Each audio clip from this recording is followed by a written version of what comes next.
teachings you heard me proclaim in the presence of many witnesses, and entrust them to reliable people who will be able to teach others also. Take the teachings you heard me proclaim in the presence of many witnesses, and entrust them to reliable people who will be able to teach others also. Take the teachings you heard me proclaim in the presence of many witnesses, and entrust them to reliable people who will be able to teach others also. Take the teachings you heard me proclaim in the presence of many witnesses, and entrust them to reliable people who will be able to teach others also.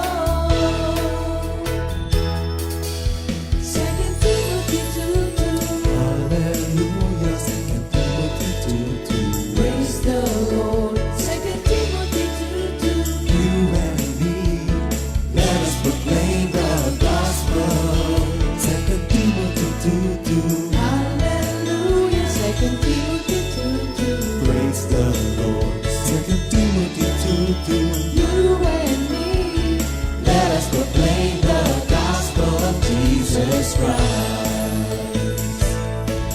Take the teachings you heard me proclaim in the presence of many witnesses, and entrust them to reliable people who will be able to teach others also. take the teachings you heard me proclaim in the presence of many witnesses, and entrust them to reliable people who will be able to teach others also. Second Timothy 2:2. Hallelujah, 2 Timothy 2:2. Praise the Lord. Second Timothy 2:2. You and me, let us proclaim the gospel. 2 Timothy 2:2. Hallelujah. Second Timothy 2:2. Praise the Lord. 2 Timothy 2:2. You and me, Let us proclaim the gospel of Jesus Christ. The harvest is plenty, but the workers are few. As for me and my house, we will serve the Lord. We will serve the Lord.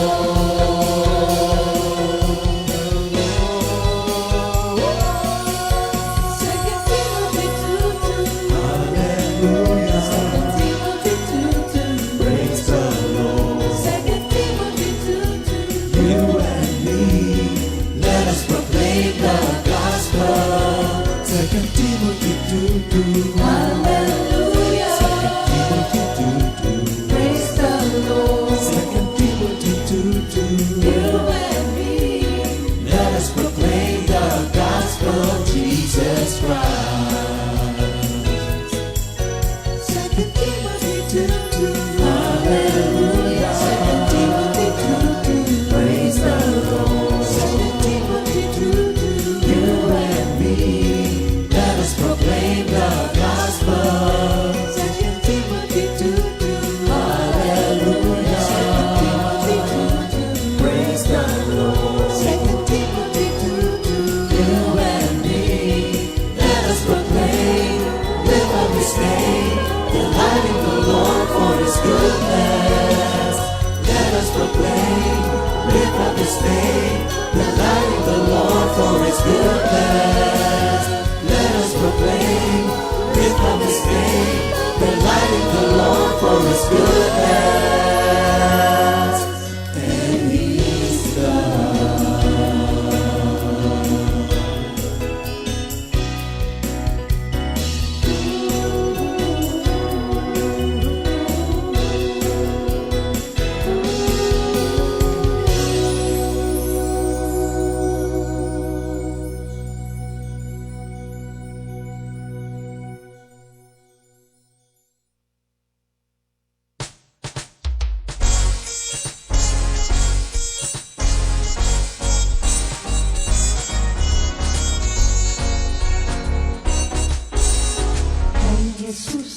Araw-araw ang buhay mo'y may katiyakan kay Jesus. Araw-araw ang buhay mo'y may katiyakan. Malungkot, masaya, kay Jesus may katiyakan. Humihina, lumalakas, kay Jesus may katiyakan. Nayayamot, nagkakalak, kay Jesus may katiyakan. Kay Jesus, araw-araw ang buhay mo'y may katiyakan. Kay Jesus lamang tatapuan, tunay na kaligayahan. Kay Jesus lamang tatapuan, tunay na kaligayahan.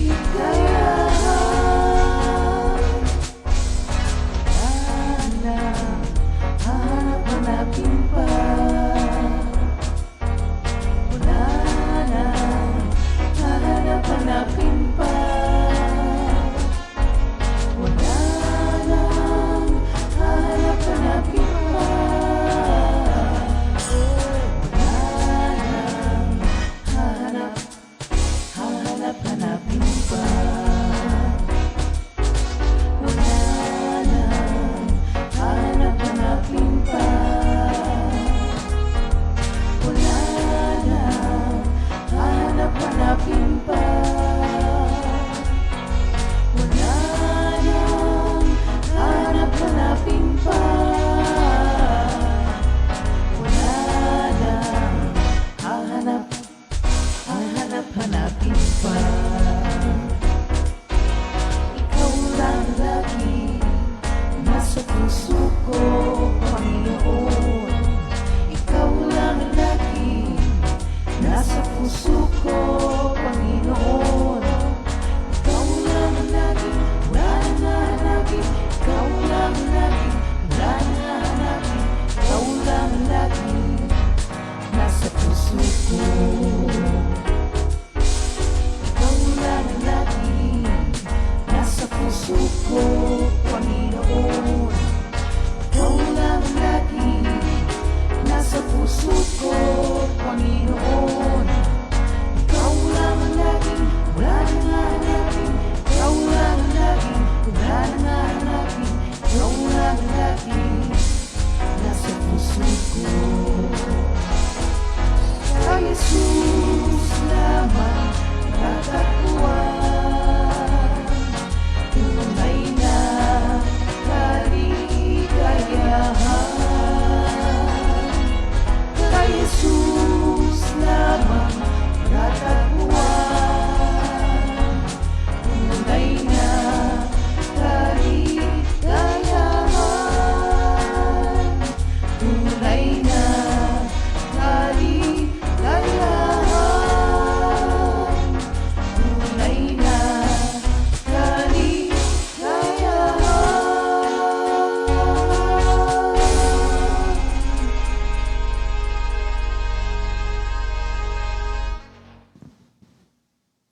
Good Good morning. morning, Jesus! Good morning. Good morning sa inyo lahat. Good morning lalo sa mga narito na harap namin katabi. Good morning ulit. Good morning sa North, sa East, sa West, sa South ng Compi family at good morning sa buong mundo. Pastor? Thank you, Lord. Ayaw po. The early birds. May mga, dito po yung mga early birds, mga kapatid, ay from Cuenca, Batangas. No? Sister Carmen Mahiya. Siya Kumusta ba'y po, nasa Sister Lipa? Carmen? Nasa Cuenca na po siya ngayon. Formerly nasa Blumentritt, Manila. Pero ngayon po ay nag-migrate na uli sa Cuenca, Batangas. Happy watching po. Alam ko po, nanonood kayo ngayon. Ni Sister Daisy Guyena ng Rosario, Batangas. Mga taga Batangas po ito, ha? Mga kababayan, kumusta po kayong lahat dyan, mga kapatid, ano? Sister Olive Caray from Makati. Sister Rowena Galang Sabado. Oh, ito Pampanga, kapatid po ni Sister Ria. Sister Nanay Clemen from Nasugbu, Batangas. Ano po? And family. Happy watching po. Sister Elizabeth Marasigan. Ayan, marami na po naka-online mga kapatid. Sister Lorna Rosilio Pehi. Pehe, yes. And then Sister Rachel Elizer. Oh. Kay Sister Eloyd Akayan. Ayan po, ang taga Mahogany. Ayan po. Thank you, Lord. Okay. So marami pong lahat po ng mga saka natin naka-tune in mga kapatid. Happy watching po sa ating lahat. Ayan. Purihin po ang ating Panginoon, mga kapatid. So, patuloy po ang ating pag-aaral tungkol doon sa 7 indomitable provisions of the Lord sa mga believers. At sa ngayon po ay ating tutukuyin yung the Word of God. So, pakihanda po ang inyong mga Bible. 3 verses po ang ating kukuhanan.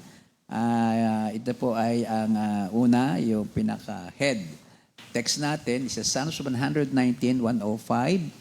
At ang sumunod naman ay yung kay Brother Andy, the 2 Timothy 3:16. Kay Sister Cora naman ay doon sa Hebrews 4:12, the capacity and power of the Word of God. Pero bago po ang lahat, atin munang basahin, Minister, ang ating memory verse for the week.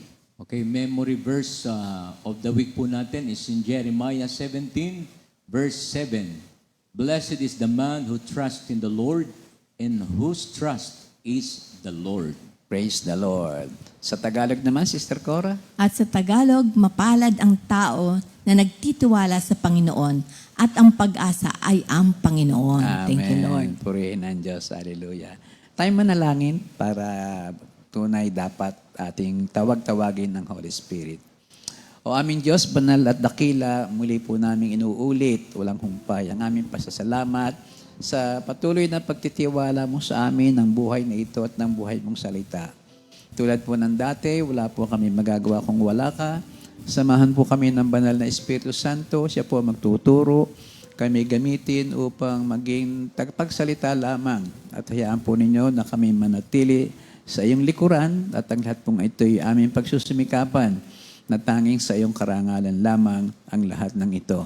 Lord, kami po ay nagpapalinis ng aming puso sapagkat alam po namin dito nagmumula ang lahat ng bagay na maririnig mo sa amin lahat ngayong oras na ito. At dahil po dito, naman po maging kalugod-lugod nga kayo sa aming mga sasabihin, naming tatlo, naming lahat, lalo po ang sinasabi ng aming isip at puso. Ang lahat pong ito, Ama, ay para sa aming Panginoong Kristo at para sa iyo nga pong glory and honor. Salamat pong muli sa pangalan ni Jesus. Amen. Amen. Amen. Praise the Lord. Hallelujah. Awit muna tayo. Mga kapatid, ang ating pag-aaral ay tungkol doon sa the Word of God. So, tayo po ay nakakatatlo na at ngayon ay pang-apat. Doon nga sa 7 indomitable spiritual provision sa ating mga believers. Ang una ay tungkol doon sa the name of Jesus, sa Philippians 2:9-11. Tapos ay sinundan ng the blood of Jesus, Hebrews 10:19. And last Tuesday, yun naman ang tungkol sa Holy Cross of Jesus sa 1 Corinthians 1:18. At ngayon nga po, the Word of God na 3 text po ang ating kukuhanan. Psalms 119:105, 2 Timothy 3:16 at doon sa Hebrews 4:12. So before that, tayo muna po umawit. Tayo umawit para sa ating word for today. Thy words have I hidden in my heart. Thy word have I hidden in my heart, that I may not sin against thee, O Lord. Thy word have I hidden in my heart, That I may not sin against thee, O Lord. To do your will is my only desire. to delight in your word is always in my heart.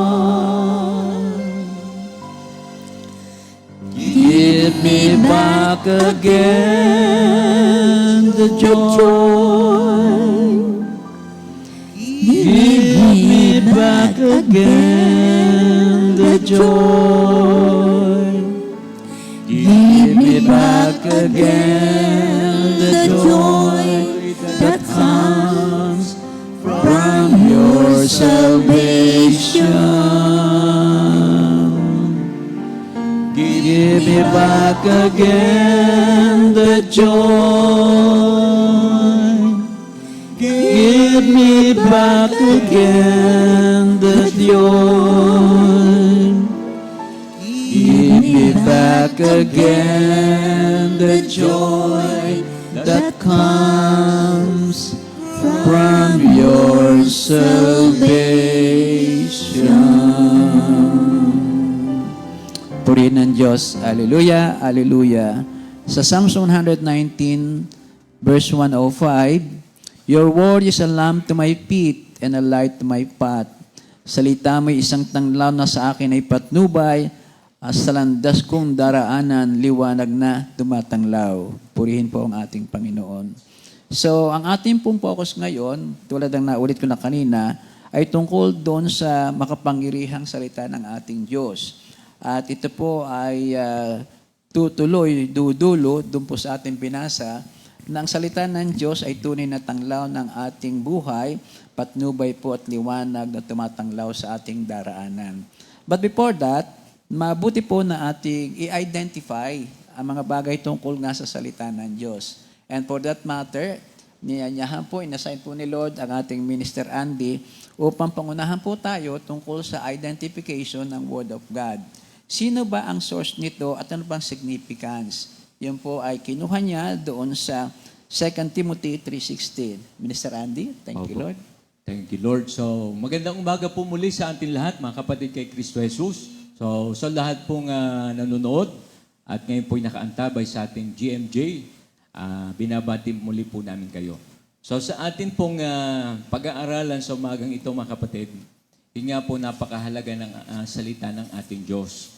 Actually po, ang kalimitan nating naririnig ay itong mga significance and importance of the Word of God. But then, ngayon po, gusto ko i-share sa atin itong ginamit ko pong title dito at isa rin sa ating na-research ay Excellence of the Scripture.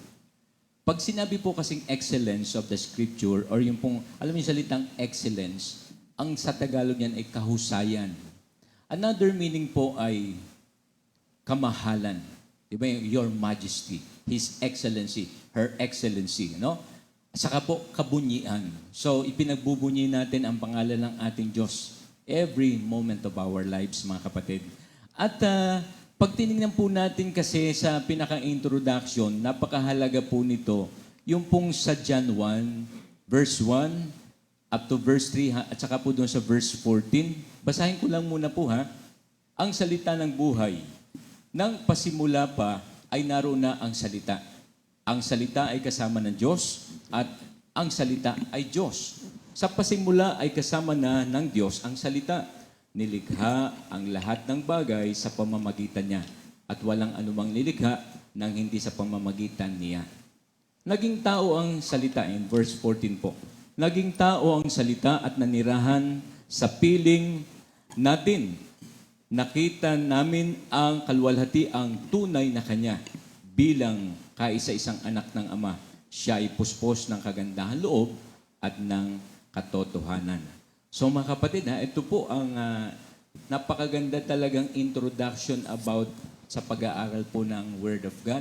Alam natin kasi na mismo sa simula't simula pa ay nandun na po ang ating Diyos at mismo ang salita niya ay nandun na rin kung kaya nagkaroon ng creation sa pag-create niya. Because of His words, sinabi niya magkaroon ng liwanag, di po ba? At nagkaroon nga. So, the very beginning po ay talagang nandoon na. ang salita, sapagkat ang salita at ang Diyos ay iisa. So, Opo. it's all about Jesus. Yes, opo. It's all about Jesus. From the very beginning, mga kapatid, di po ba, napag-aralan natin yun, Pastor nung JB, yung pong who is Jesus in the Old Testament. No po, nung mga panahon In the na yun. books of the Bible na, Yes, ano? opo. Yung hindi lang sa Old Testament, maging sa lahat ng Lahat na. aklat sa Biblia. Amen. So, dadako na po ako dun sa yung pong excellence, no? Excellence of the Scripture. Unang-una po mga kapatid, makikita natin dito yung what is the excellency of the Scripture.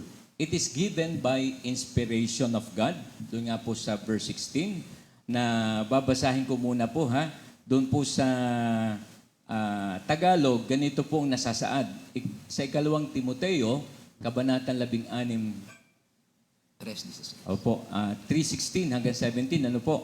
Ang lahat ng kasulatan ay kinasiyahan ng Diyos at kapakipakinabang sa pagtuturo ng katotohanan, sa pagsaway sa kamalian, sa pagtutuwid sa likong gawain, at sa pagsasanay para sa matuwid na pamumuhay, upang ang lingkod ng Diyos ay maging ganap at handa sa lahat ng mabubuting gawain. Binasa ko na po hanggang sa sa 17.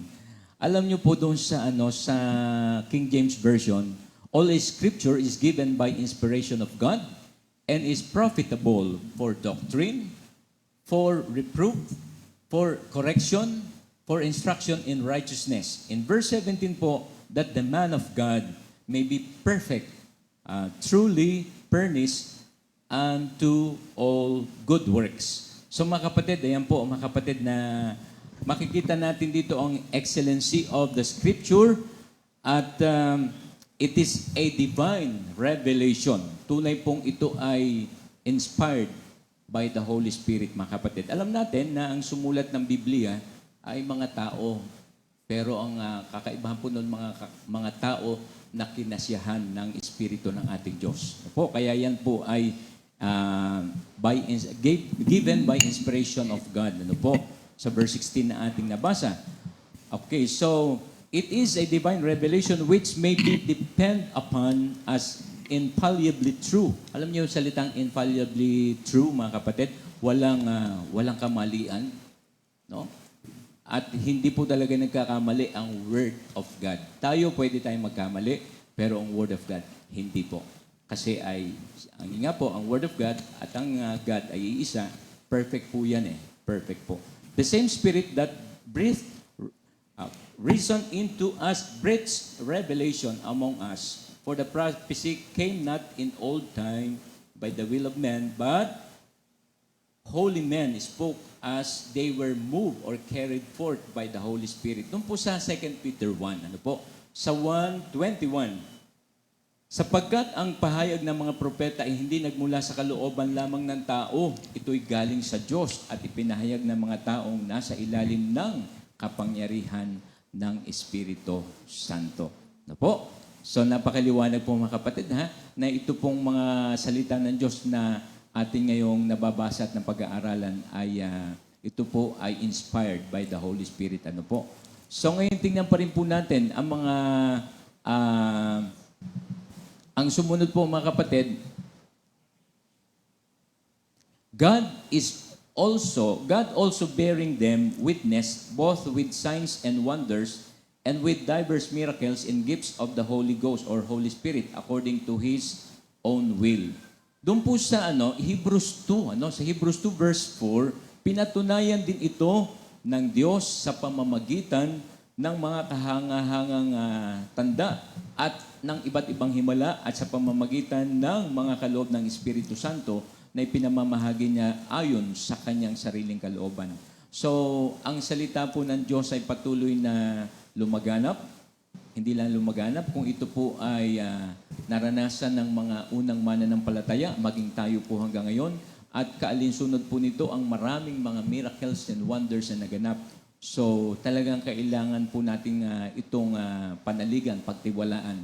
At talagang naroon yung excellency of God's Word, mga kapatid, At salamat sa Panginoon na ipinapakita sa atin na kailangan natin itong hindi lamang pag-aralan, kundi tangkilikin, ipamuhay po no, sa ating buhay na ito, mga kapatid.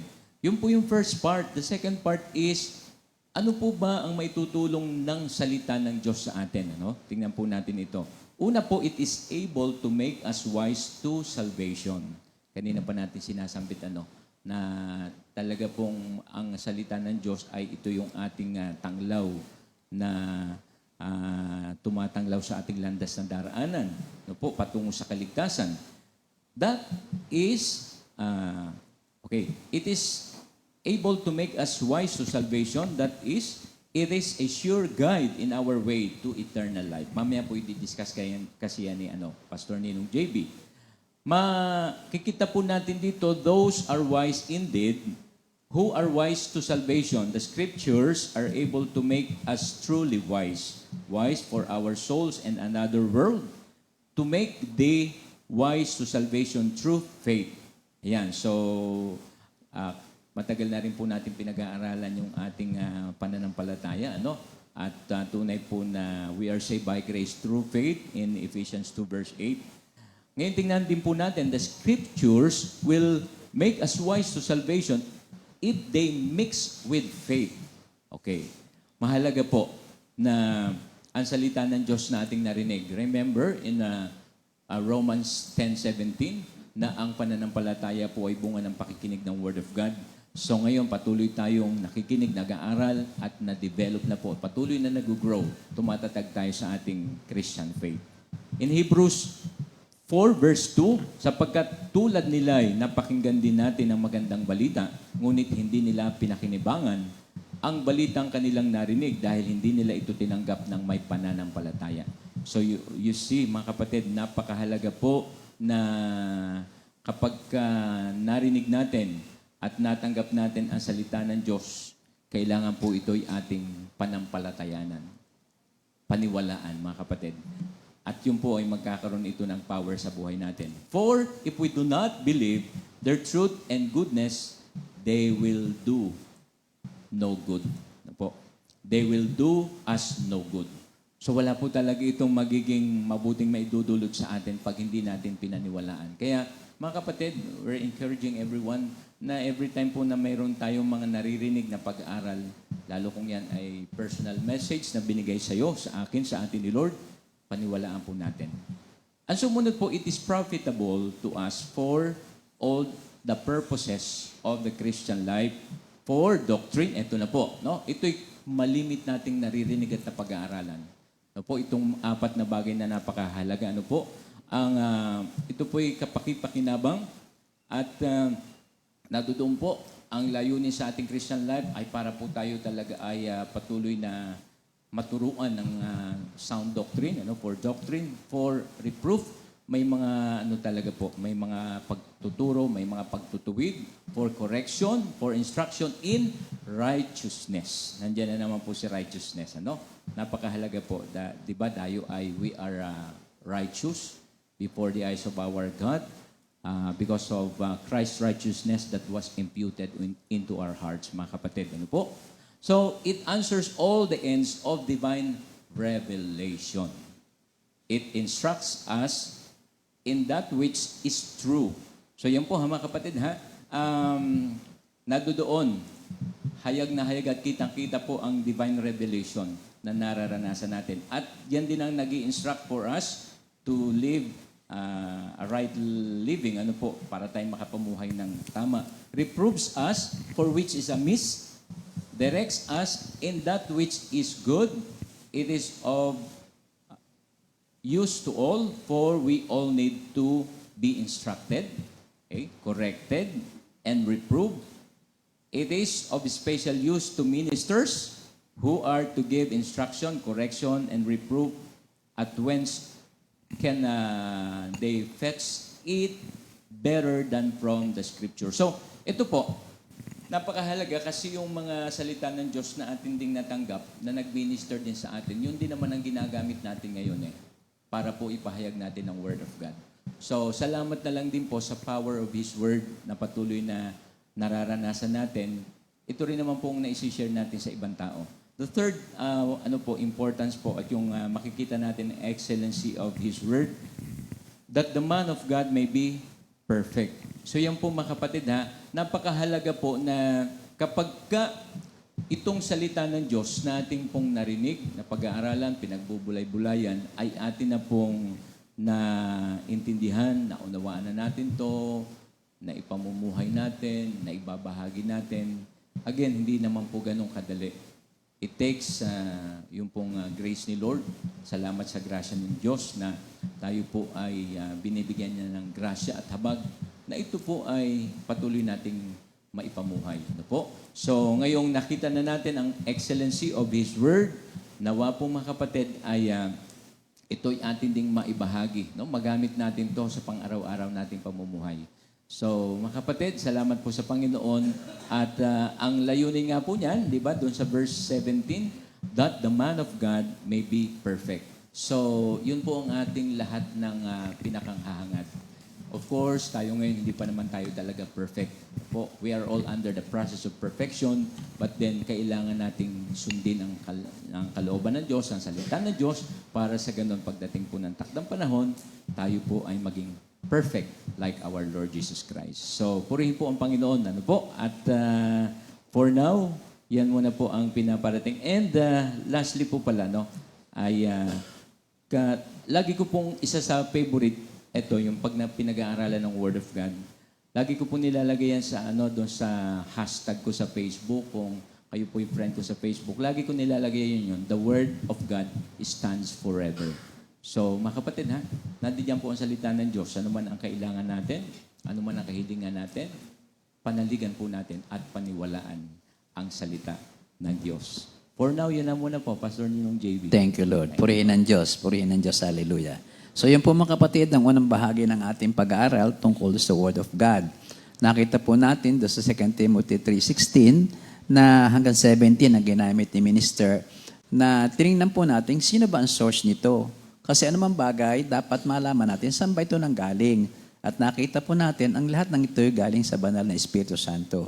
Wala nang titibay, wala nang katotohanan, absolute truth talaga ang Word of God, and this covers the whole of the Bible. The Bible, the Scriptures, the Old and the New Testament.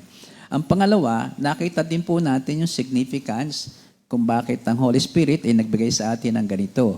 Ito po ang significance nito, in sum total, is to equip us.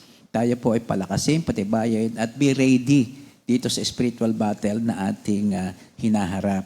At ang katagumpayan ay natsak na niya. Ang Word of God ay napakahalaga. Actually, wala tayong pinag-uusapan ngayon, Pastor, Minister, kung wala ang Word of God, kung wala ang Bible, yung mga naon natin mga pag-aaral, we don't know. Baka naman may ibang pamamaraan ang Diyos by nature, just to see yung how magnificent ang kanyang creation, yung ating budhi, yung sinasabi natin na earlier, before the Bible, ay andyan ang Diyos na pwede natin kilalanin at papurihan. Pero just the same, yung written Word of God, napakahalaga. At ito nga ay inspired by the Holy Spirit, by God. At pag sinabing inspired, sum total, siya na rin ito, siya na rin ang sumulat. Siya na rin sumulat nito. So, ang susunod po naman ay si Sister Cora. Ang napili po naman niya ay doon sa Hebrews 4:12, another big text sa Bible kung saan napaka-clear na ang tinutukoy ay tungkol sa salita ng Diyos. Dito po ay makikita natin ang classification, identification ng Word of God at pagkatapos, ano ba ang capacity nito or the power? So, without further ado, Sister Cora, thank you, Lord. Thank you, Lord. Ang sa akin nga, sabi nga ni Pastor, yung power of God's Word. Kinuha ko ito sa Hebrew 4, verse 12. Ang reference ko dito yung mga messages na pag-aralan natin sa Compi at yung kay Professor Julius Suyenka na sharing niya sa internet at yung mga preachers manual ni Pastor JB. Ang salita ng Diyos ay buhay at mabisa, mas matalas kaysa alinmang tabak na sa magkabilay may talim. Ito'y tumatagos maging sa kaibuturan ng kaluluwa at espiritu ng mga kasu-kasuan at buto at nakakaalam ng mga iniisip at binabalak ng puso. Sa Ingles, for the Word of God is living and powerful and sharper than any two-edged word, piercing even to the division of soul and spirit, and of joints and marrow, and it is a discerner of the thoughts and intents of the heart. Thank you, Lord. Dito nga, tatakal ko dito yung characteristic of God's Word na kinuha ko nga sa Hebrew 4:12 to 13. Una, it is a living Word. Ang salita ng Diyos ay buhay. Di ba? Lagi natin sinasabi talaga ang salita ng Diyos ay buhay.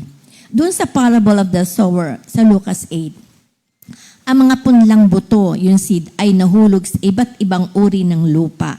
Tapos, in-explain ito natin Panginoon that the seed is the Word of God. May buhay. Talagang buhay ang salita ng Diyos. Sabi nga, ito ay itinanim na sa ating mga puso na it will reproduce the nature of Christ in us, you and me. Dumating din sa puntos ng ministry ni Jesus doon sa Mateo 6, after this, many of his disciples turned back and no longer walked with him. So Jesus said to the 12, "Do you want to go away as well?" Simon Peter answered him, "Lord, to whom shall we go? You have the words of eternal life." Hindi lamang may buhay, kundi nagbibigay buhay ang salita ng ating Panginoon. Not only are they the words of eternal life, but they bring life to those who will obey them. So yung mga nakakasunod. Sabi ni David sa awit 119:66-68, "Ang utos mo ay susundin ko, di ito tatalikuran, pagkat dahil sa utos mo, ako ngayoy nabubuhay." Thank you, Lord. Ang sunod naman dito, yung pangalawa, sabi dito, it is a powerful word.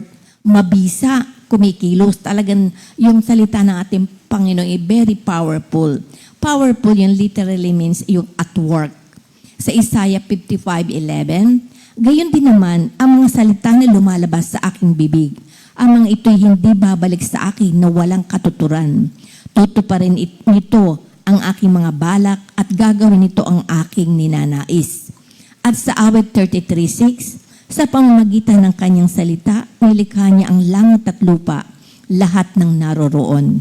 Ito'y buhay at kumikilos. And so we read its word. They reach out and touch the needs of our lives in an almost tangible way. Talagang buhay na buhay ang ating salita at kumikilos.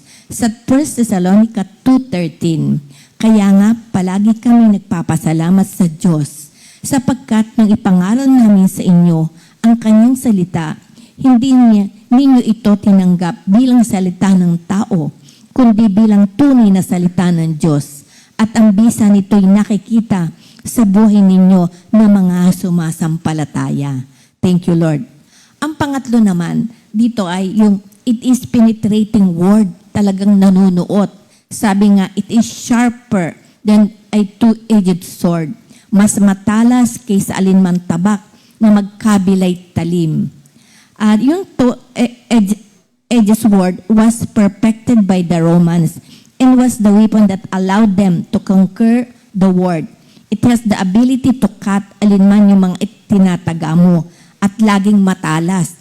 Alagang-alaga ito ng mga sundalong Romano. So yun yung talagang physical na paggamit nila. Sister, mabala kita saglit. Naalala ko lang yung specialization kasi ng mga Roman soldiers is to be at their best sa kanilang mga ginagamit na weapons. Yes. Pati yung pagpaparusa, pati yung mga weapons na ganyan, pati yung kanilang shield, kwintado lahat. As a matter of fact, many of the illustration or metaphor na ginagamit ni Pablo sa kanyang mga sulat ay marami hinango doon sa mga sundalo na Romano. Yung double-edged sword, talagang para bang exclusive sa kanila yon. Napakatalas, napakatibay, at hindi ganun kahaba. Hindi ganun kahaba. At most, ito yung mga 80.80 daw lang yata yan. Wala pa. Mga 2 feet ang haba lang niya para yung kanyang gamit nito ay nagiging very, very maalwan sa kanila. Not too heavy, not too light, but it is made of a material na sila rin lamang ang nagkameron ng alloy na yan. Double-edged sword. Singit ko lamang. Thank you, Lord. Ay, babatiin ko muna pala si Brother Mario. Brother Mar, nandiyan ka pala. Long time no see. Hallelujah. Hallelujah. Thank you, Lord. Naulit lang Pangasinan. ito, ano? From saan siya? Pangasinan, San Fabian po. Oo nga pala. Nag-celebrate din ang San Fabian po ng anniversary. Ay, yun pala. Sorry Lord na abala ko po yun. Kaya ko lang naman naulit yan. Alam mo ba ang hapon ay may special terrain na na instrumento kan lang na-invento? Ano ang tawag doon? Sa kanilang pang bayoneta ba? Bayoneta. Bayoneta. Oo nga. Then sa akin yung lagaring hapon. Ano ba ibig sabihin ng lagaring hapon? Lagaring hapon. Ang lagaring hapon, pag itinulak mo, may cut. Pag hinila mo, may cut. Ang lagaring ordinaryo, tuwing push ka lang, saka kakagat yan, saka makaputol. Oo. Naulit ko lang yan kasi naalala ko yung kahapong ating experience. Meron kasing nagahente sa amin. Ayun ay may commission siya nagbilit, may commission doon sa Double cut. double-edged sword talaga. Double cut. Parang hindi timing yung aking ginawang pagkakat. Parang Yes. wala sa linya. Sorry, Lord. Sorry. Yes. Go ahead. Tuloy God bless natin. you. God bless you. Kasi iba yung cut, kinakat sa tao. Sabi nga physical. Pero ito, iba talaga yung yung salita ng Diyos eh. Sabi nga nito, penetrating power. Una, sa pagitan ng kaluluwa at espiritu, soul and spirit. Ito'y tumatagos maging sa kaibuturan ng kaluluwa at espiritu. So, ito yung graphic explanation of how completely God's Word can distinguish between the godly and ungodly. To man, the soul and spirit seem indistinguishable, but the Word of God can metaphorically even discern between these. God is active in cutting out the sinful nature in those He has called. Ito'y magtatapos in the rebirth into holiness and the new spirit life. So, mababago. Sabi mo nga, may binigay kang example dati, yung sa 2 Corinthians 5:17. Kaya't kung nakipag-isa na kay Kristo ang isang tao, isa na siyang bagong nilalang. Wala na ang dati niyang pagkatao, sa halip ito'y napalitan ng bago. The appearance of people so changed after coming to Jesus Christ can easily be recognized. The lines made by sin were erased and God gave them a new countenance. Great emotional changes when a person comes to Jesus Christ and their spirit is made alive. There is such an integration of the soul and spirit of man that many deny the existence of the spirit but declare that the soul and spirit are synonymous. So many people have great emotional experiences that they can think are spiritual experiences. They are not able to discern the difference between the soul and the spirit. It takes the Word of God to make the distinction. The Word of God feeds the spirit of men. So yung ang una ulitin natin ay sabi nga yung between yung sa soul, yung sa kaluluwa at espiritu. Ang padalwa yung between the joints and ligaments, yung sa mga kasukasuan at buto. Spiritual meaning of ligaments, yung litid ba ito? Kasukasuan. The purpose of ligament is to connect members of the body of Christ in healthy, close spiritual relationships. These relationships help us to have the support and encouragement we need to grow and function well in the body. So, spiritual meaning of joints, yung buto. Ano ang kahalagahan ng mga buto at kasukasuan? What are joints and what do they do? Joints are where two bones meet. They make the skeleton flexible. Without them, movement will be impossible. Joints allows our bodies to move in many ways. So, flexible.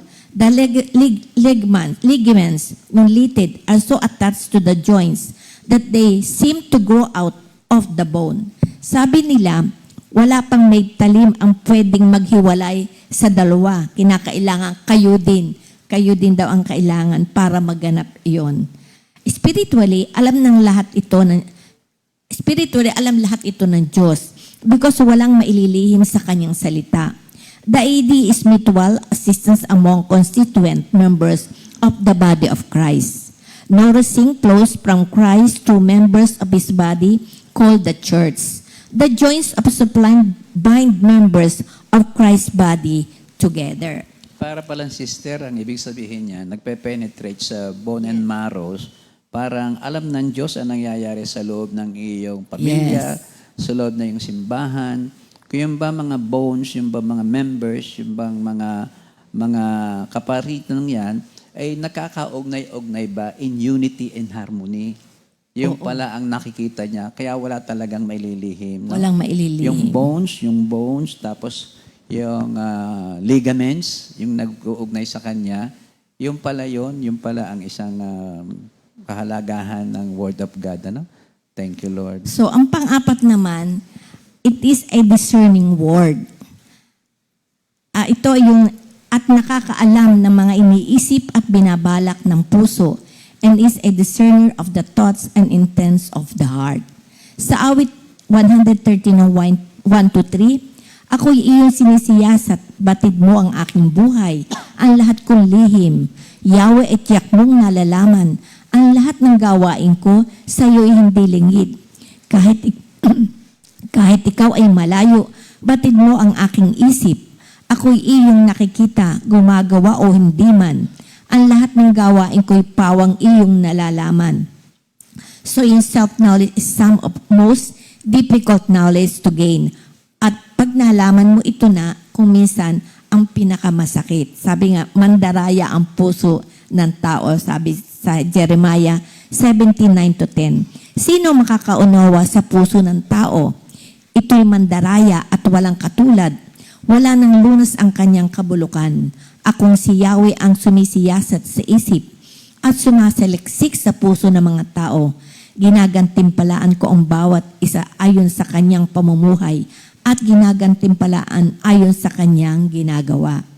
Sabi rin ni David sa awit 139:23-24, O Diyos, ako'y siyasatin, alamin ang aking isip, subukin mo ako ngayon kung ano ang aking nais.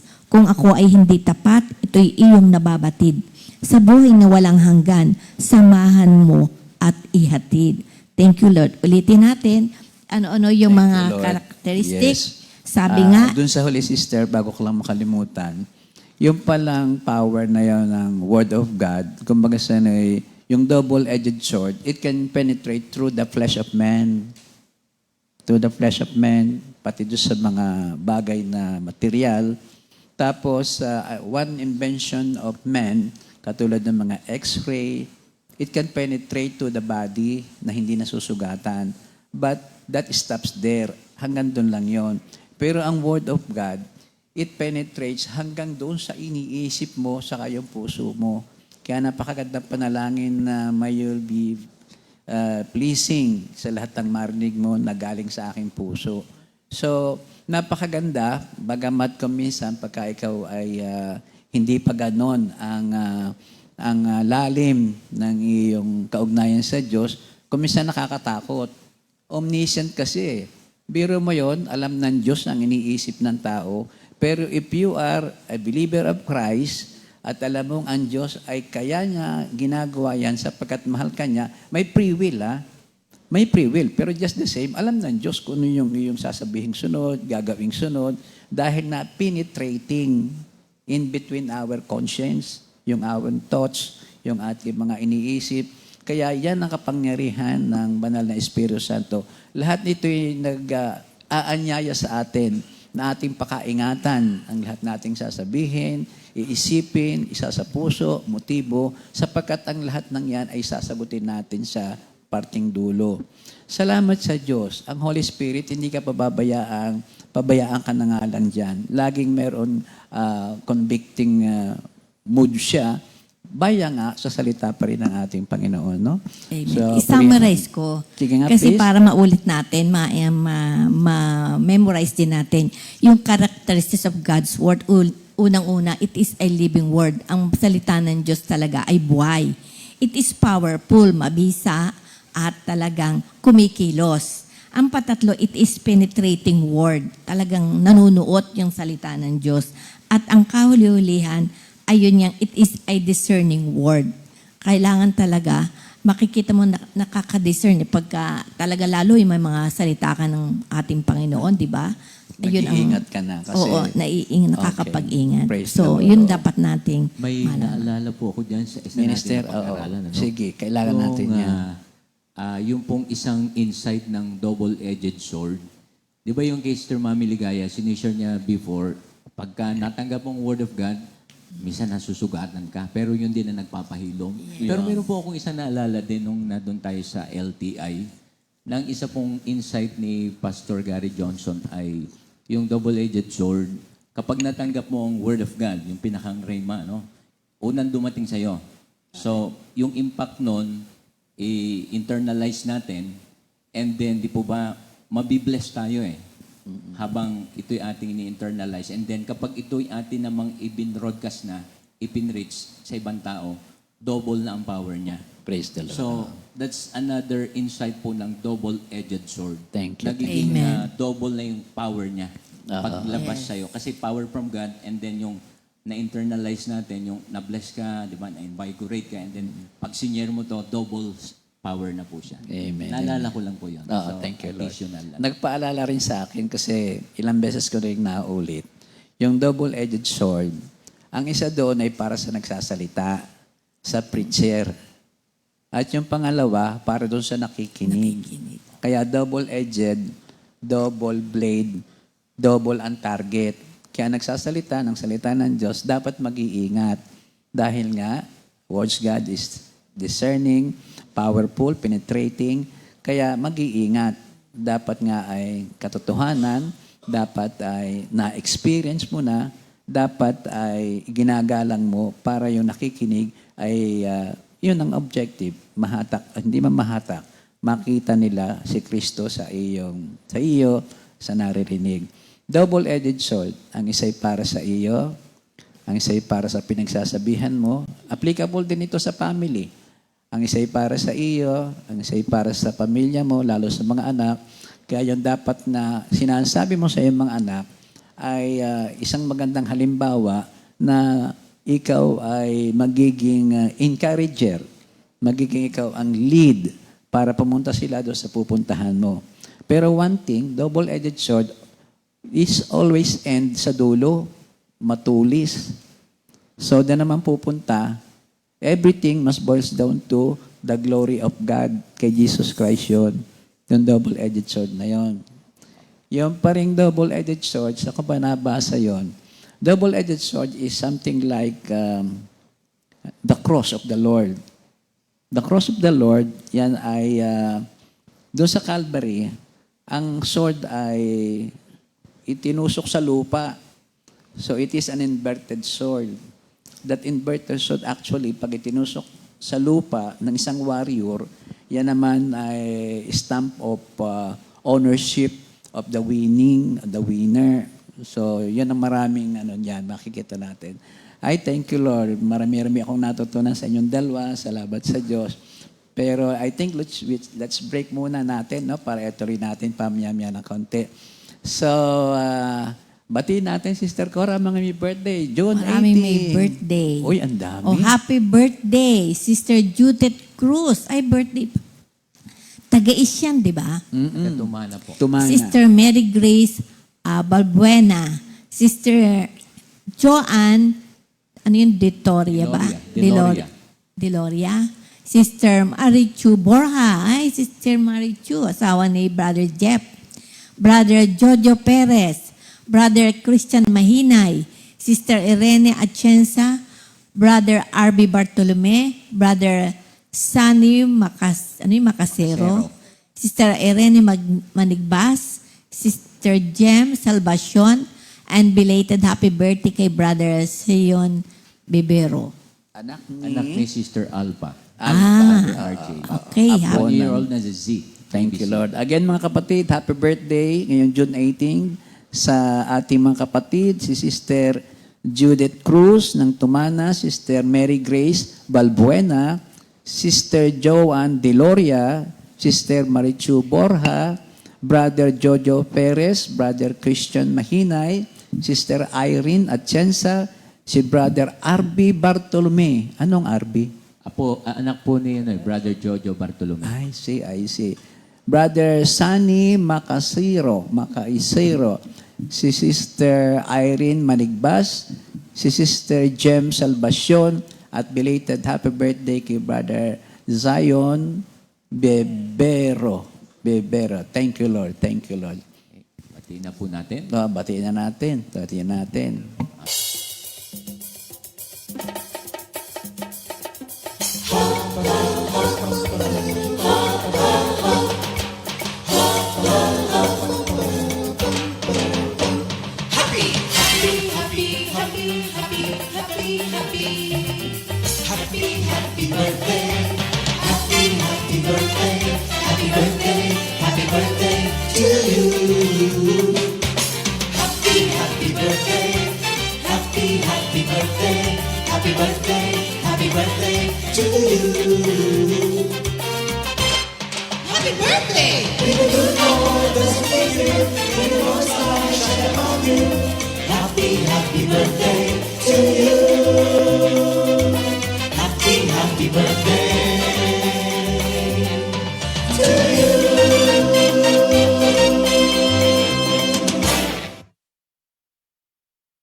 Happy birthday. Happy birthday. Enjoy Happy your birthday. day. Walang may anniversary, ano?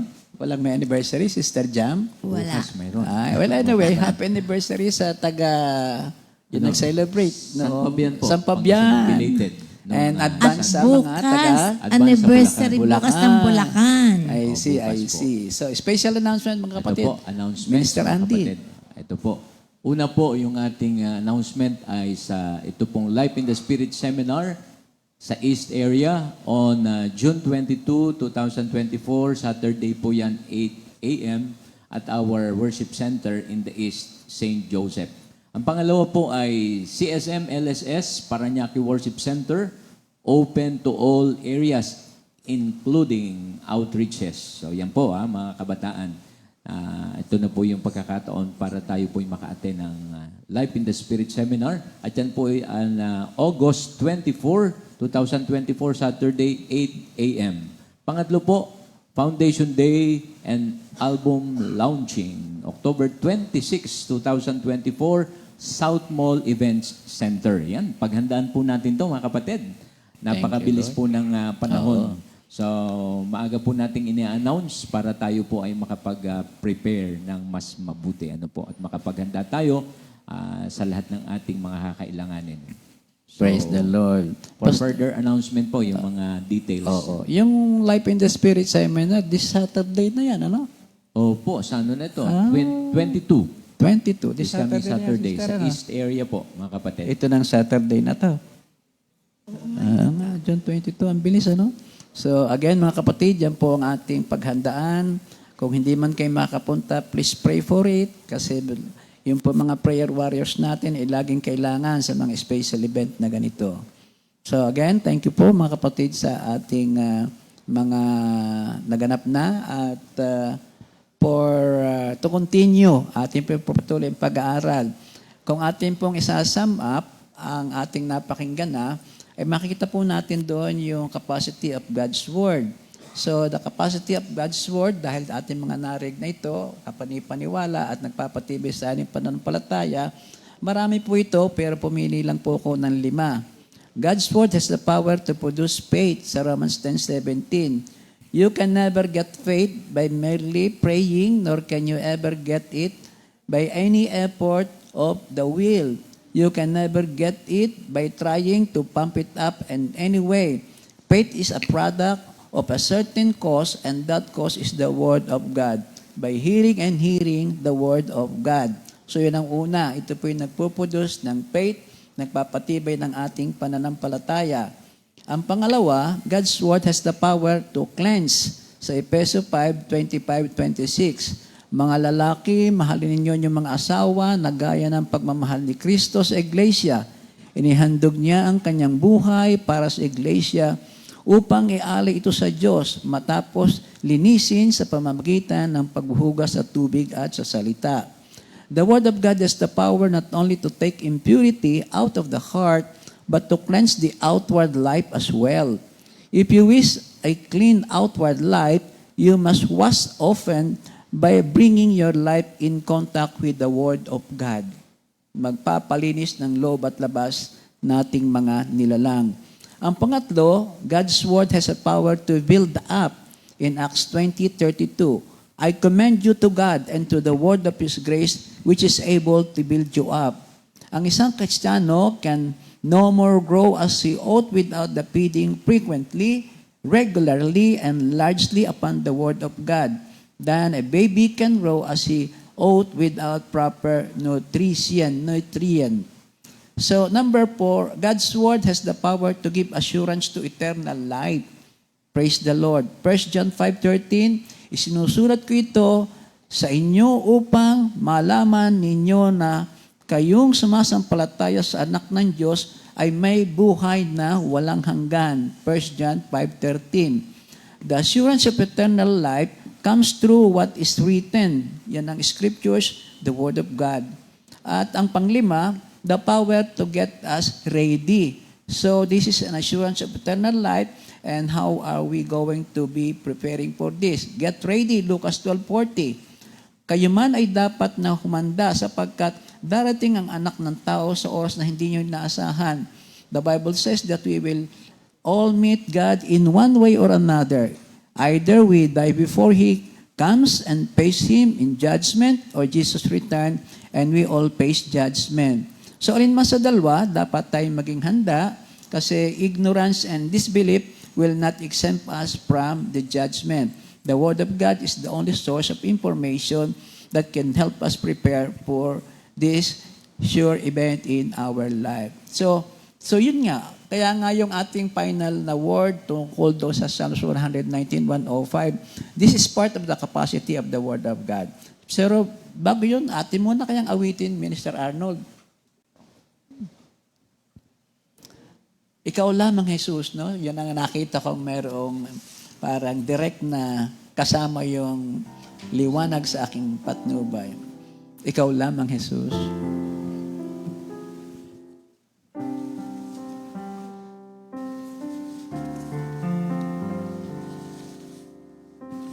Ikaw lamang, Jesus,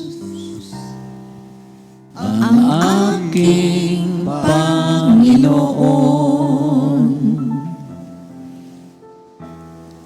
Gamitin mo ako habang buhay.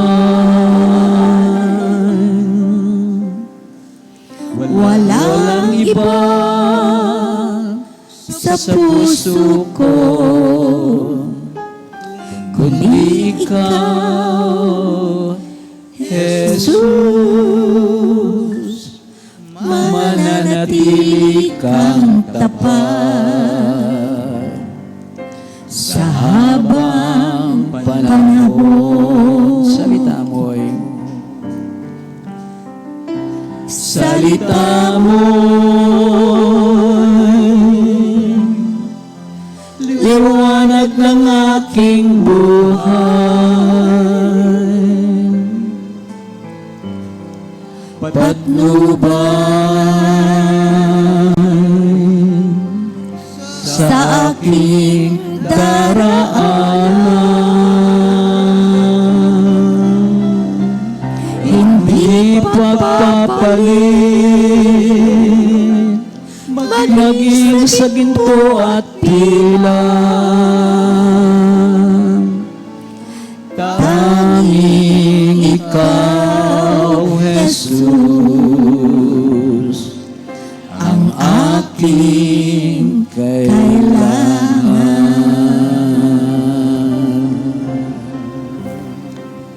Thank you, Lord. Muli sa Psalms 119:105, Your word is a lamp to my feet and a light to my path. So, ano nga ba ito? So, of course, 119 is yung ating napag-aralan na doon. Ang gumamit na ito ng iba't ibang letter ng Hebrew alphabet at itong ginamit dito yung sa nun. Nang ibig sabihin din naman ay light, lamp, and candle. So, paano nga ba ito? The psalmist described the word of God as a lamp carried on in his journey to distinguish the way and keep him from stumbling, of course, and going astray. The light of God's word allows us to see the light direction. It is God's guidance for our travels through life on earth. Proverbs 6:23, pagkat ang utos ay ilaw, ang turo ay tanglaw, at daan ng buhay itong mga saway. For this command is a lamp, this teaching is a light, and correction, instruction are the way to life.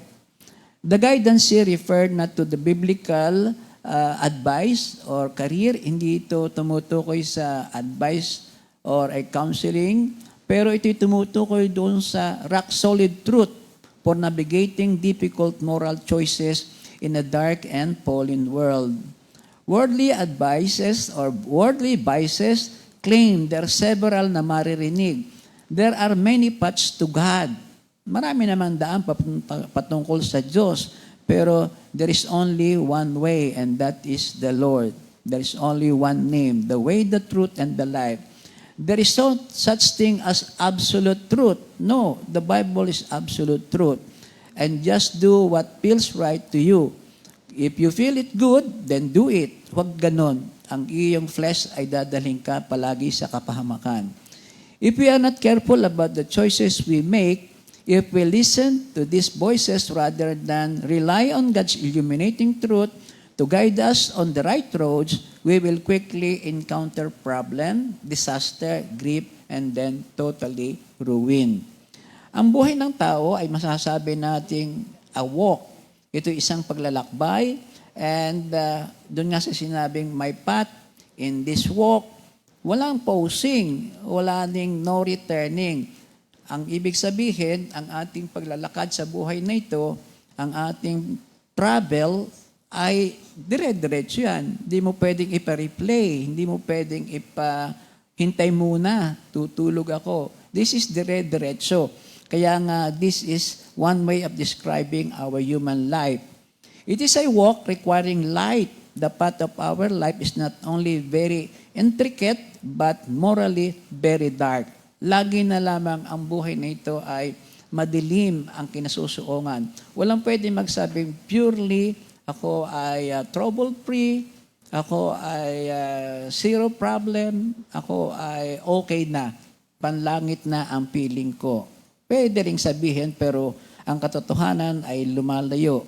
Yung black clouds of ignorance, sensuality, and superstition obstruct the rays of sun and stars.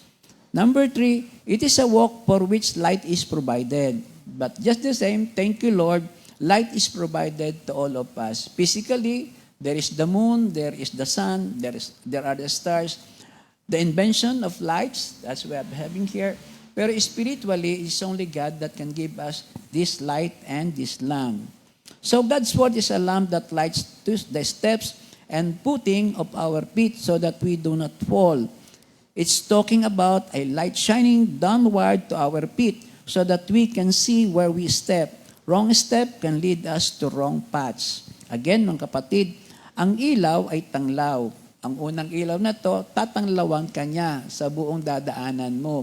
Pero ang pangalawa will be a lamp that is just below your knee para makita mo naman kung ang dinadaanan mo ay tama naman sa description ng holiness na sinasabi ng ating Panginoon.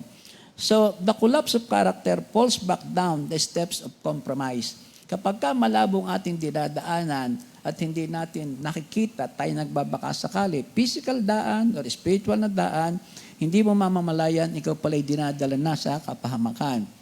So again, mga kapatid, ang pagka ikaw ay nasa darkness, itong nagiging bunga ng maraming drifting. Yung ikaw ay nagpapaalon-alon lamang. People do not drift toward holiness. Ang nakakalungkot, ang tao, maging sino ka man, pag sinabing ikaw ay nanlalamig, drifting, hindi ka pa towards the holiness of God. Laging yan, ang tendency ay ikaw ay mapalayo sa Kanya. Apart from grace-driven effort, people do not gravitate towards godliness. Prayer, obedience to scriptures, faith, and delight in the Lord. We drift toward compromises and call it tolerance. We drift toward disobedience and call it freedom. We drift towards superstition and call it faith. May dasal dito yung isang pari, ano? Para bagang ito ay freedom. We submit to abortion and that is choice. Parang gano'n ang narinig ko doon sa isang pari. We cherish the indiscipline of lost self-control and call it relaxation. We slouch toward prayerlessness and delude ourselves into thinking we have escaped legalism. We slide back godlessness and convince ourselves we have been liberated. Para ba daw ano? Ang mga tupa, anumang hayop, tupa, para halimbawa, yung nawawalan tupa, 1 of 100. Yan daw ay kaya napapawalay. It's because little by little, kakain niya sa mga katabing damo eh. Pagkatapos, one bite, going to another bite, while the rest are moving forward. Yun ang drifting physically by the animals. Kaya siya naiiwanan kaysa sa'yo nawawala. Pero salamat sa Diyos, may isang good shepherd na lagi kang hahanapin dahil ikaw ay kanyang mahal. So we need God's word to help us with our steps. Purihin ng Diyos. So God's guiding light for sojourners, yung heavenward travelers. Ang light lamp, ito yung guide sa atin ng ating Panginoon dahil tayo sa mundong ito ay sojourners lamang. Tayo ay travelers. Kaya napakagandang gamit nito. It directs the intending traveler to the starting point, to the point when she must set out on his heavenward journey. The starting point is Jesus Christ, and it is all in the Bible. And the finish line is Jesus Christ who's waiting in heaven. Kaya napakalinaw na ito ay napakagandang guide sa atin. It takes him to the cross, it bids him look to Jesus, and then to set out with holy resolution for celestial city. It wants the traveler, with ang word of God, having new commence in his journey of the perils that will beset his path. It shows the traveler how we may safely advance along his journey step by step. It's not only a light to the path, showing which is the right way, but the lamp to the feet, showing whether the traveler is keeping in that path. That is the way, pero iti nagtuturin sa atin, yung lamp to the feet, kung tayo ay nagtatravel according to the pattern that the God gives us. Napakaganda, mga kapatid, para sa ating pagtatravel sa mundong ito. This step-by-step help it furnishes by laying down general principles to be faithful and conscientiously applied by the Christian. Sa Romans 12:1, kaya nga mga kapatid, alang-alang sa masaganang habag ng Diyos sa atin, ako'y nakikiusap sa inyo na ialin niyo yung sarili bilang isang handog na buhay. Banal at kalugod-lugod sa Diyos, itong karapat-dapat na pagsamba ninyo sa Diyos. Dapat ting makita, at ito'y paalala sa atin na banal ng Espiritu Santo, ng Word of God, na itong katawan natin, nasa atin na siya. Sa 1 Corinthians 6:20, hindi ba nyo alam na inyong katawan ay templo ng Espiritu Santo na nasa inyo at pinagkaloob ng Diyos sa inyo? Hindi nyo pag-aari inyong katawan sapagkat bilhin na kayo ng isang halaga. Kaya't gamitin nyo ang katawan upang maparangalan ang Diyos. The Word of God reminds us that the Holy Spirit Himself is in us. At ang nakakalagod nito, ginawa pa niyang templo ang ating mga katawan. So it is important there should be light in the traveler's starting point.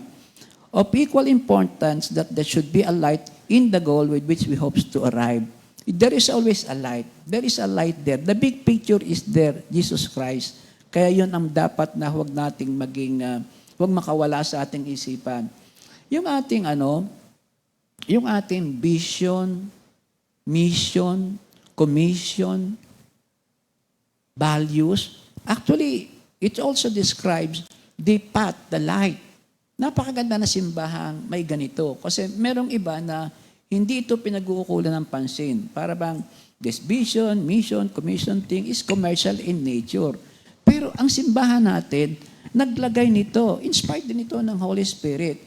This is the way, this is the light, this is the path, this is the right thing to do. So that it is clear from the very start that we are here to tell them that is our vision. Our vision is to reach heaven with Jesus Christ waiting for us. And the starting point is, what shall we do? That is now our commission. And how we will apply it so that others will share. That is our commission. That is our mission. And commission is 2 Timothy 2:2. Pagkatapos ay, of course, as we have communication, meron tayong contact na sa mga taong ito, yung ating core values naman ng ating i-apply. Napakaganda, mga kapatid. Ito palang ating pinag-aarang ito ay merong relevant yung ating mga ginawa, inulit natin doon sa ating covenant meeting. So, what else can we say? The Word of God is a protection against danger. The principal value of a lamp is that it shows us the way. Thank you, Lord. The Word of God, for example, halimbawa, because this is a spiritual battle. We are in a war, battle with the enemy. So, the armor of God. Dito ko lang palagay ko, marami sa atin. Through the Word of God, doon lang natin nakita na tayo pala fully armed. Yung ating helmet of salvation, yung ating breastplate of righteousness, the shield of faith, the shoes that is ready always to preach the gospel, the sword which is the Word of God, and then the belt of truth. Tayo pala more than kompleto tayo. Kung ating nabasa, paniniwalaan, at laging gagamitin. Who is Satan? Mabambard ang ating utak kung alam nating ang helmet of salvation ay nasa atin. Ligtas na tayo, mga kapatid. Huwag nang papayag na tayo ay tuksuhin pa niya. Wala na rin papayag na tayo ay hindi heavens bound because ang ating breastplate of salvation, which is covering our heart, ang sinasabi, yung righteousness of God, nasa sa atin na. And all of this, nalaman lang natin dahil sa Word of God. Napakaganda, no? Protection against danger. What else can we say about the Word of God as the light and the lamp? The Bible is a beacon lamp. Ano ba yung beacon? Beacon, parola, lighthouse. Lighthouse. This is a guide for those who are, kumbaga sa ano'y, ikaw lamang inaasahan. Mabagyo, madilim, lalo sa ganyang panahon, yung mga nagsasail na mga boat, ikaw lamang inaasahan. Kaya mga kapatid, sabi, ang aking Panginoon, yung ba sister? Oo nga. Ang aking Panginoon, tamya, siguro kantahin natin. No? So, tayo, we are the light of the world. Yung pang isang sinasabi. Tayong inaasahan. Pero alam ba niyo na merong insidente? I think it was during wartime. Meron palang kalokohan yung parola, yung lighthouse. Yan pala ay merong parang Morse code. Ilaw-ilaw, yung blink-blink again. Doon ko lang nalaman, kayo magbasa. Merong nakasakop na doon sa area na yun, nakaaway. Kaya ang kanyang blink-blink, pinadediretso siya doon sa mali, doon sa batuhan. Parang the Titanic ang nangyari dito. Kaya napahamak. In other words, mga kapatid, tayo man ay dapat maging matalas doon sa mga wrecker na yan. Kasi may mga false prophet, false teachers na ang kanilang ginagawa is to please men and not to please God. So in other words, yung truthfulness of the Word of God na napapabitin, napapahamak. At of course, ano pa ba yung ating makikita rito? Kapag sinabi ng isa na, sige na, kung sa palagay mo masarap, di ituloy mo. Anyway, paminsan-minsan naman yata lamang yan Huwag naman ganon. Tapos, ano pa ba yun? Sa Word of God, meron pa tayo na discover dito how it serves as the light and the lamp. Halimbawa, doon sa Matthew 5:21-30. Mahaba-haba lang ng kaunti. Pero ang summarize noon, ipinakita sa atin ng Diyos yung kanyang guidance sa atin na ang kasalanan ay hindi pwedeng sabihin na white lies, brown lies. Hindi pala pwede. Ang kasalanan ay kasalanan. White, red, blue, lahat yan ay kasalanan. In the same token, ang sabi dito, kapag ka ang isang, sabi ay kapag ka, di ba? murder. It is, talagang kasalanan kung noong Old Testament, an eye for an eye, buhay sa buhay, murder. Sabi sa Word of God, Matthew 5, in between 21 and 30, pag sinabi mo sa iyong kapwa na siya ay ulol, raka, siya'y pinatay mo na. Paano pa yung mga words natin na tayo ay nagsasalita ng mga bagay na nakakasira sa pagkatao ng isang tao, lalo pa kung siya'y wala sa ating harapan. So, yun ang natutunan natin. Ano pa daw? Kapag ka daw, yung tinatawag na yung mga pagnanasa, adultery, di ba doon talagang it is actual at nakot ka in action? Pero sabi ng guide and light natin sa ating Bible, ang sinabi, pag ikaw ay tumingin lamang ng may pagnanasa sa iba, ngayon ay hindi lamang sa ibang sex, kundi kahit sa kapwa sex, ikaw ay nag-commit na. Adultery yan. Nakakatakot sa taong ayaw mapapasakop dito. Pero sa atin na liwanagan na ng ilaw ng Diyos, napakagandang ito'y ating pasalamatan at pagyamanin. At again, ito ay malaking tulong sa atin, bagamat babala, katulad na rin ng sinabi ni Sister Cora kanina, it penetrates. Alam ng Diyos ang ating iniisip, ang ating nasa puso. Kaya hindi tayo makakaligtas doon. Once and for all, magpalinis ka sa Diyos, magpasakop ka kay Kristo, magpabalot ka sa Kanyang holy blood, and in the name of Jesus Christ, hindi rin matutuloy. Napakarami. Sabi pa doon, naalala mo ba yung putulin ng kamay? Kung ito'y dadalhin ka sa pagkakasala, putulin ng isang paa. Kung dadalhin ka sa pagkakasala, dukitin isang mata. Kung dadalhin ka sa pagkakasala, but of course yun ay hindi yun literal. Ang ibig sabihin lang ay alisin mo na yan. Alam ng Diyos ay yung nasa isip. Fornication, whatever. So, wag na. Kasi yun ay hindi karapat-dapat at hindi kalugod-lugod sa ating Panginoong Jesucristo. So, turuan mo ang mga bata sa daan na dapat niyang lakaran. At pagka tumanda man siya, hindi niya hihiwalayan. Meron kasing sinasabi na, hayaan mo na, yun naman ay bata pa. Matututo rin yan. Pabayaan mo siya. Tapos, yung isang araw, nauli dito ni na Pastor, bibinyagan pa raw. Can you imagine that? Extreme. Hindi po pwede yun dahil ang Lamb of God, the light, the Lamb, hindi Lamb of God, L-A-M-P. Ang ibig sabihin ay 100% in as much as possible, pure. Mahirap marating pero ikay iniimbitahan na yun ay ating ganapan ng ating pansin. Ang lamp, ang light, ang word actually is the same as signal lamp, yung bang traffic light. So again, dapat tayo sensitive. Traffic light, ano ba mga kulay ng traffic light? Red and green. Red, May orange. green, Orange. orange. Orange ba yun? Orange. Yellow kay sister. Ay, yellow pala. According kung anong blind ko. Anyway, so yun ating tingnan. Ang Holy Spirit, talagang ikaw ay ikukonvict, pipitikin ka. Lalagyan ka ng red light. Hindi tama yan. That is murder. That is rape. Tinignan mo lang yun, ha?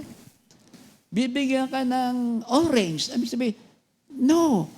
Careful, hindi mo dapat ituloy. At of course, yung green, ang sabi naman ni, go ahead.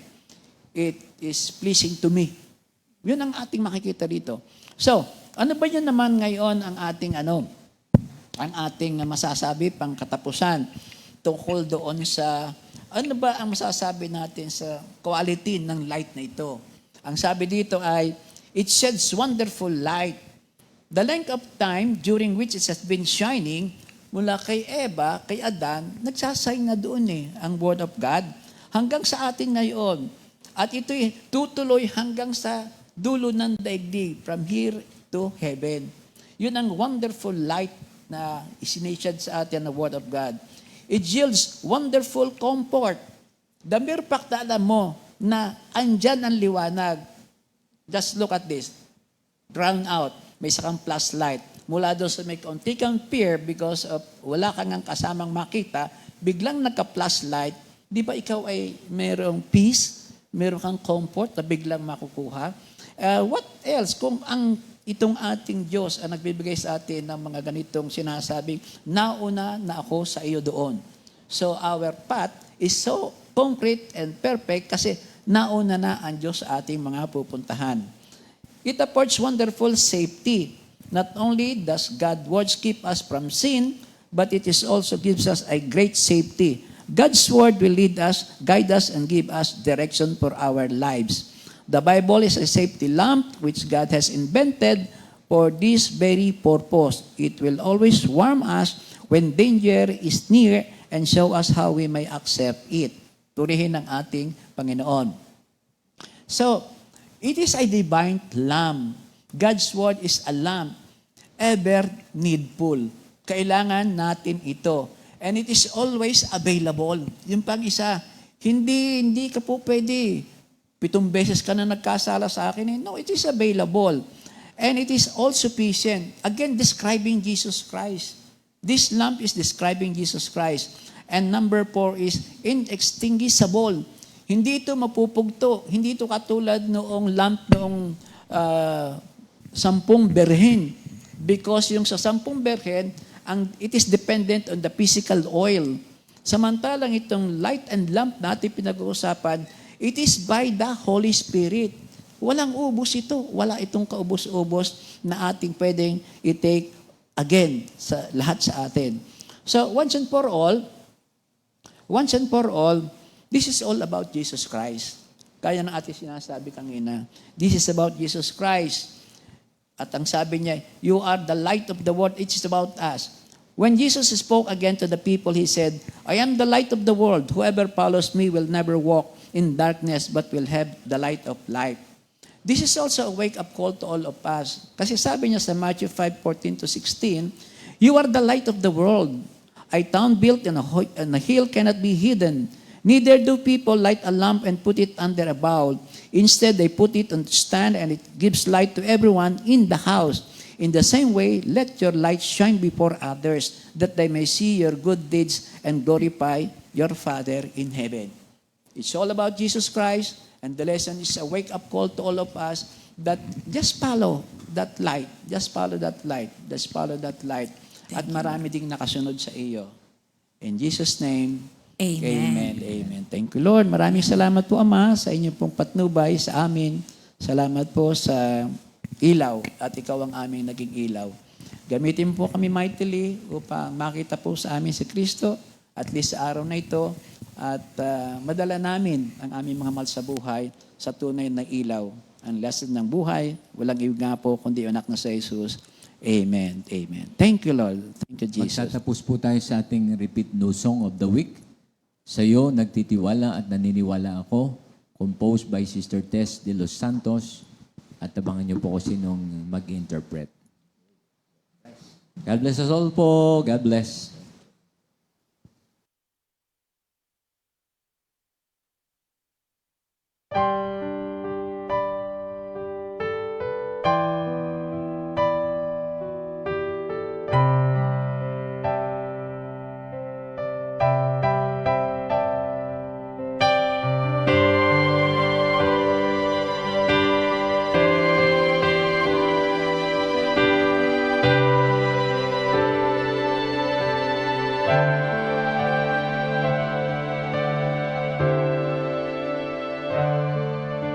Akala ko'y malakas ako, akala ko'y matatag ako, nakalimutan ng pagsamba sa'yo. Akala ko kasi kaya ko na mag-isa.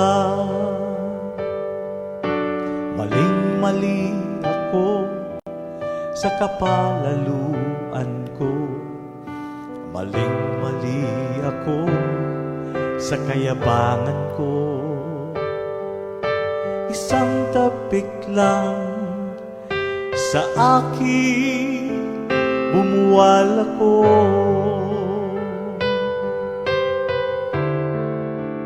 Diyos ko, patawad, ako ay ilumin mo. Wasak na puso at isipan ko, Diyos ko patawad, ako'y gamutin mo. Sa'yo lang magtitiwala at maniniwala ako.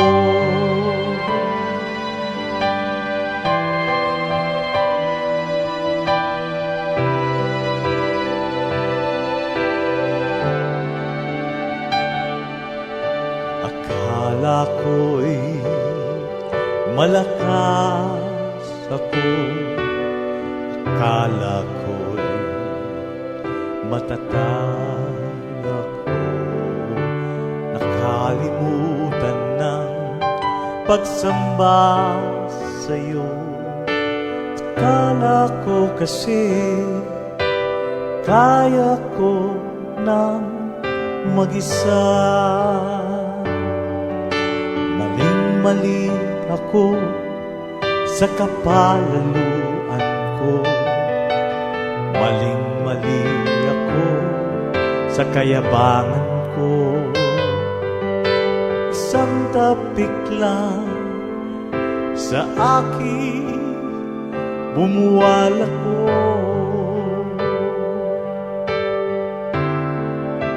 Diyos ko patawad, ako'y hilumin mo. Wasak na puso at isipan ko, Diyos ko patawad, ako'y gamutin mo. Sa'yo lang magtitiwala at maniniwala ako.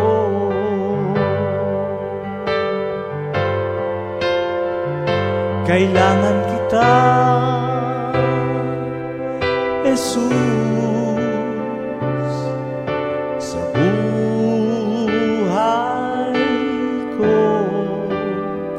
Kailangan kita, Jesus, sa puso ko. Ikaw ang lakas ko sa anumang bagyo sa buhay ko.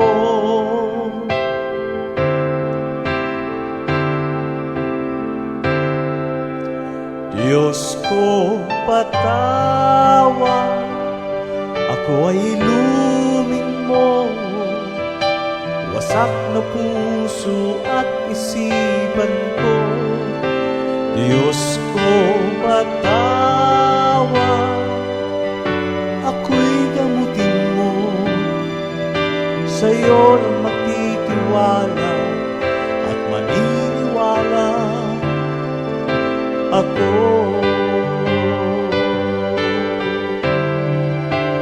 Diyos ko patawad, ako ay ilumin mo. Wasak na puso at isipan ko, Diyos ko patawad, ako'y gamutin mo. Sa'yo lang magtitiwala at maniniwala ako.